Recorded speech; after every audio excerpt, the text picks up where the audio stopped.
வார்த்தைக்கு செவி கொடு, எனக்கு கீழ்ப்படி. Price God. என் வார்த்தையை நீ கைக்கொள். நீ நிதாபுலனோடு வாழ வேண்டும். அதுல உனக்கு கனிகள் உண்டாகணும்.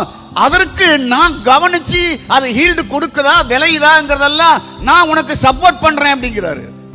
அடுத்தபடியாக தொழுவத்திற்கு வராரு. ஒரு 1000 ஆடு இருந்தா எவ்வளவு பெரிய தொழுவம் இருக்கணும், எவ்வளவு பெரிய இடம் வேணும். 1000 ஆடு இருந்தா அதை கவனிக்கிறதுக்கு எத்தனை பேர் வேணும்.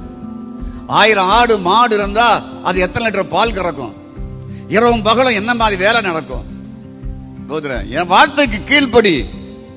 நீ ஆட்டு தொழுவோம் மாட்டு தொழுவோம் பண்ணைக்கெல்லாம் நீ உரிமையாளவனா மாறுவா என்று சொல்லி ஆண்டவர் அந்த மக்களுக்கு வாக்கு கொடுத்து வச்சிருக்கிறாரு.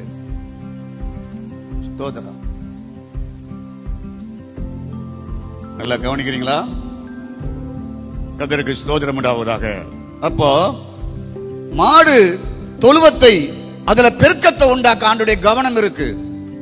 நிலபுலம் இருந்தால் அந்த நிலபுலம் பிரைஸ் காட் பெருக செழிக்க அதுல தேவனுடைய கவனம் இருக்கு. பெற்ற பிள்ளைகள் மீது அவங்க செழிக்க அவங்க வளர அதன் மீது தேவனுடைய கவனம் இருக்கு. கடவுளுடைய வார்த்தைக்கு கீழ்ப்படிய பொழுது கதாபத்திற்கு ஸ்தோத்திரம். ஹல்லேலூயா. அப்போ ஆடு மாடு இருந்தா அந்த பண்ணையை வந்து விசிட் பண்ணிட்டு போறாரு. ஏய், ஆடுலாம் குட்டி போடுதா? ஒரு ஆடு 3 குட்டி போடுதா 4 குட்டி போடுதா? போடாம மலட்டாடா இருக்கா? மாடு எப்படி குட்டி போடுது? 1 போடுதா 2 போடுதா? எப்படி என்ன மாதிரி மாடலாம் இருக்கு? எல்லாம் விசிட் பண்ண வராரு. தோட்டத்தை விசிட் பண்ண வராரு. கற்பத்தின் பிள்ளைகளை விசிட் பண்ண வருகிறாரு.